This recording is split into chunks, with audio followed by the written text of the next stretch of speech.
Bismillahirrahmanirrahim. Alhamdulillah wassalatu wassalamu ala Rasulillah. Allahumma shalli ala Muhammad wa ala ali Muhammad, amma ba'd. Alhamdulillah, segala puji bagi Allah Subhanahu wa taala yang telah melimpahkan berbagai macam nikmatnya, karunia-Nya, hidayahnya, taufiknya kepada kita semua sehingga kita masih bisa dipertemukan dalam majelis pelajaran kita ilmu pengetahuan alam. Di pembahasan yang lalu kita sudah membahas sampai dengan suhu, yaitu sampai pada perbandingan skala suhu, skala termometer. Ya, kita sudah bahas sampai di situ. Dan kita juga sudah memberikan contoh tentang perhitungan atau perubahan dari Celsius ke Reaumur, kemudian dari Celsius ke Fahrenheit, dan dari Celsius ke Kelvin, serta sebaliknya. Ya, kita sudah membahas itu dan semoga yang sudah kita bahas bisa kita pahami dan menambah manfaat bagi dunia dan akhirat kita, ya. Para santri sekalian rahimani wa rahimakumullah jami'an, sekarang kita masuk pada poin berikutnya, ya, yaitu tentang alat ukur. Alat ukur yang dicontohkan di sini yaitu alat ukur yang pertama, silakan bisa santri sekalian buka atau bisa dilihat di video ini, yaitu yang pertama alat ukur panjang.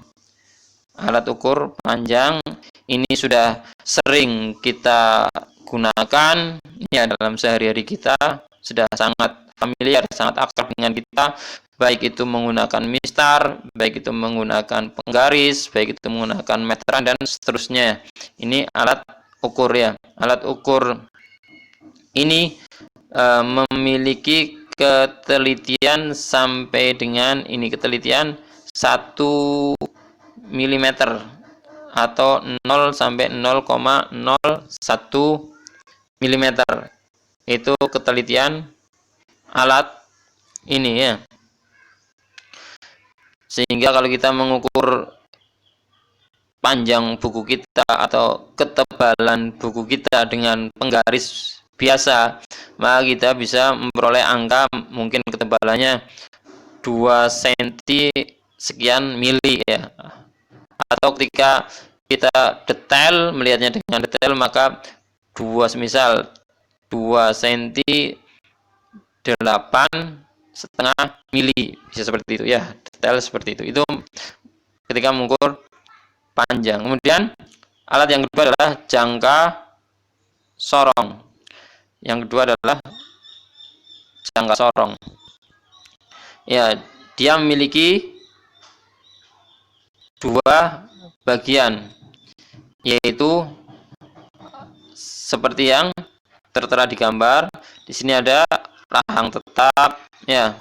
Kemudian ada rahang sorong.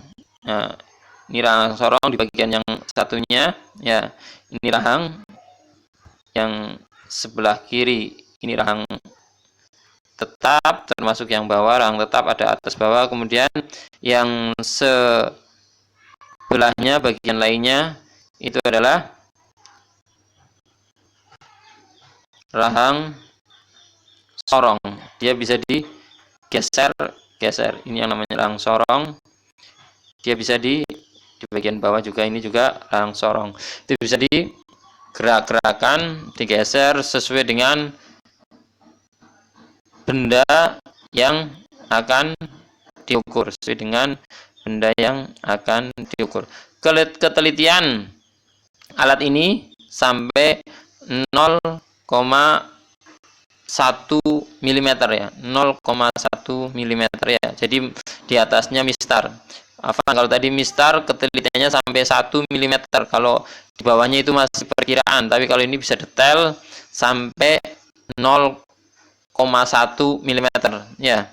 Jadi kita bisa mendapatkan sampai angka yang detail seperti di halaman berikutnya ya. Dicontohkan di sini ketika mengukur dengan angka jangka sorong, maka didapatkan seperti ini ya, seperti yang ada di gambar.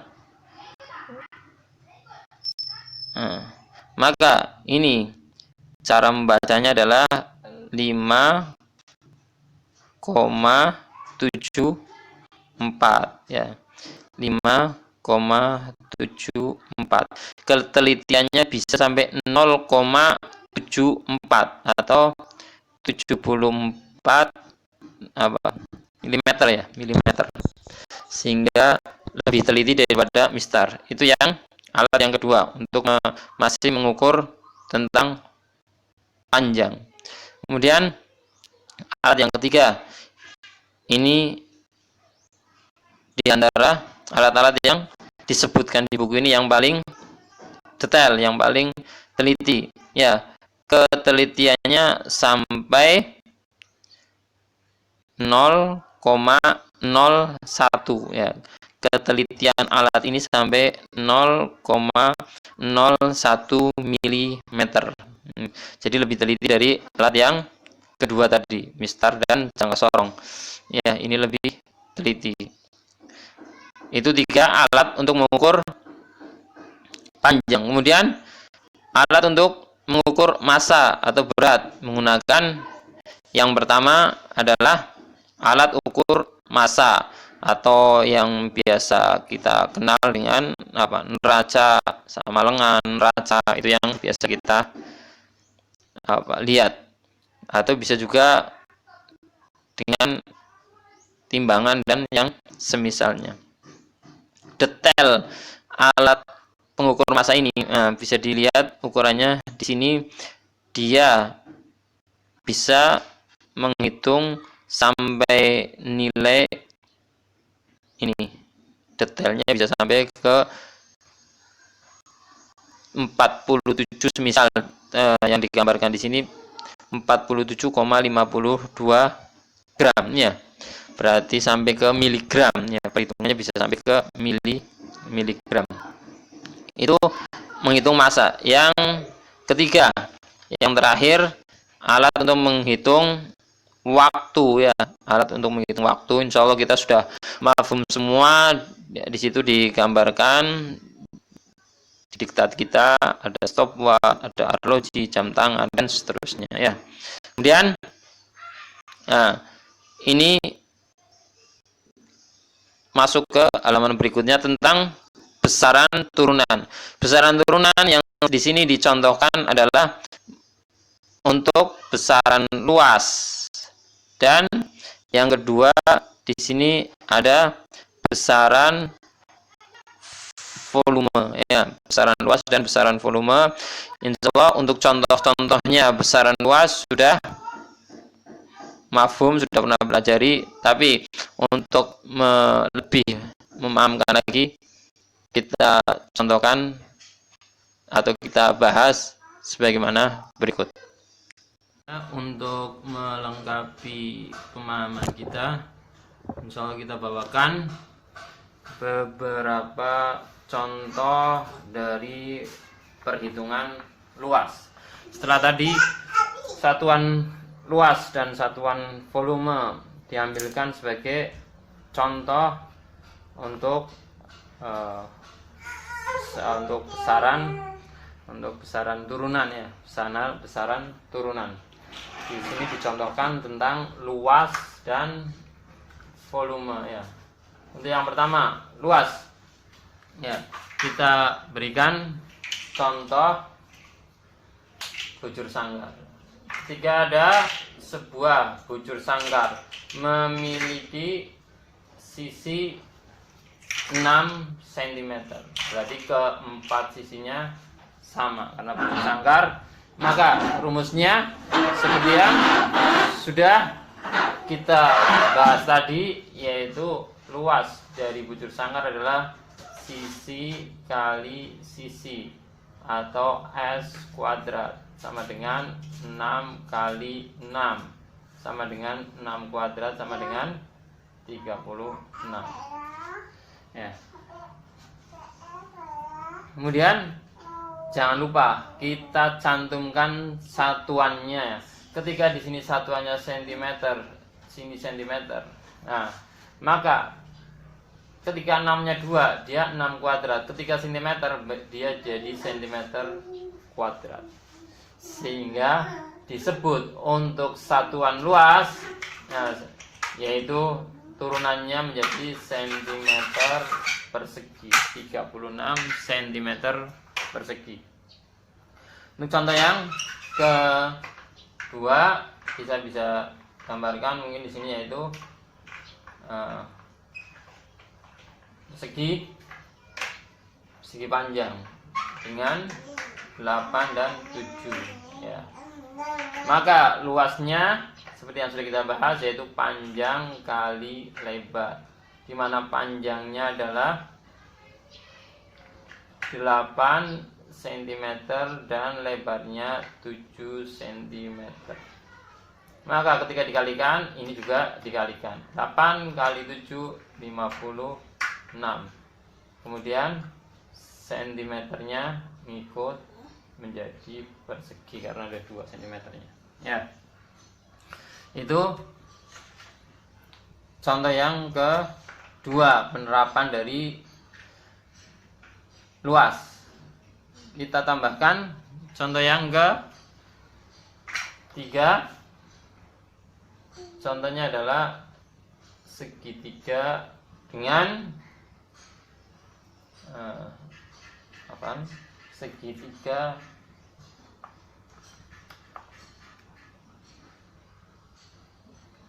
ya dengan alas 18 cm, kemudian tingginya 10 cm. Maka luasnya adalah segitiga setengah kali alas kali tinggi sama dengan setengah kali alasnya 18 cm kali tingginya 10 cm. Maka mempermudah dalam operasi matematika ketika bisa dibagi, diperkecil dulu, yaitu diperkecil, ini bagi 2, ini dibagi 2, 9 ya. Jadi 9 kali 10 sama dengan 90, cm-nya ada 2 sehingga cm kubik. Ya.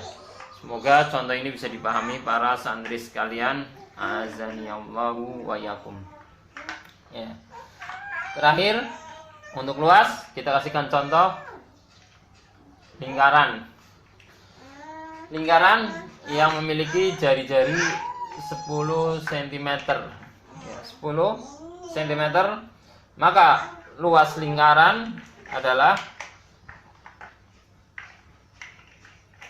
pi kali r kuadrat atau 3,14 kali 10 cm kuadrat sama dengan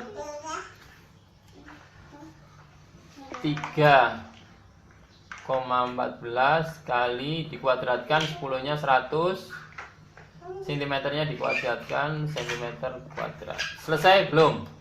Tinggal kita mengalihkan 100 kali 3,14, yaitu ketika perkalian dengan ratusan, komanya tinggal mundur 2 ya. 3,14 cm persegi. Ya. Ini pembahasan kita sebagai contoh untuk satuan luas. Selanjutnya kita berikan contoh untuk volume. Ya, volume. Ya. Misal di sini ada kubus. Kubus dengan sisi 4 cm. Maka kita ketahui luas kubus adalah sisi kali sisi kali sisi, ya. Atau S pangkat 3. Sehingga ketika 4 cm kita tinggal 4 cm dipangkatkan 3, ya. 4 pangkat 3 berarti 4 kali 4 16. Kemudian 16 kita kalikan 4 lagi sama dengan 64. Jadi di sini ini dipangkatkan 3, ini pun dipangkatkan 3. 64 ini tetap pangkatnya 3 menjadi kubik. Sehingga luas kubus adalah 64 cm kubik, ya, 64 cm kubik. Kemudian kita contohkan yang kedua, yaitu semisal balok.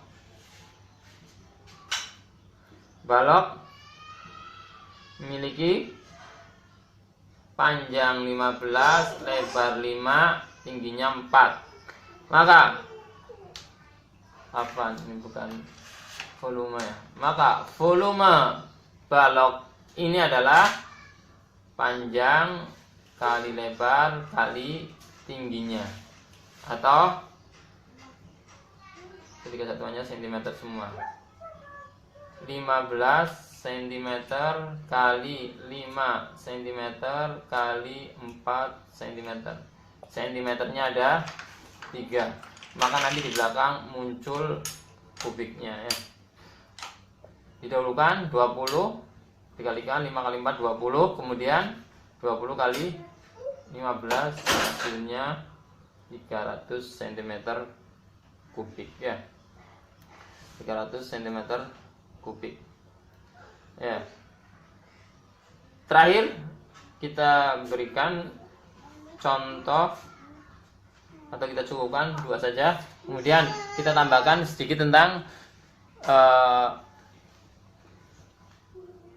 konversi atau perubahan satuan, ya. Perubahan satuan. Ketika di sini kilometer, hektometer, dekameter, meter, desimeter, sentimeter, milimeter, ya. 1, 2, 3, 4, 5, 6. Ketika diketahui dalam bentuk satuan, maka bertambahnya ketika turun itu 10, ya. Namun ketika dia dalam bentuk ada pangkatnya, maka ngikut, nolnya juga ngikut. Contoh tadi yang luas, misal luasnya adalah 10, misal luasnya 100 meter persegi. Maka ketika dirubah menjadi sentimeter, setiap turun bertambah 2, ya. 1, 2, maka ketika dirubah ke sentimeter menjadi sentimeter persegi, ya. Tidak ketika turun ditambah 1, 2. Ketika turun dia cuman ngikut tambahannya. Ketika turun 22 apaan? Ketika turun 22 berarti ini ditambahkan 4 apaan? Salah nulisannya, yaitu ditambahkan 1, 2, 3, 4, ya. 100.000 cm persegi. Contohnya seperti itu, ya. Nah. Kemudian jika ada contoh lain, 1 km persegi dirubah ke meter persegi, berarti dari sini. Nah, 1, 2, 3 3, nolnya ada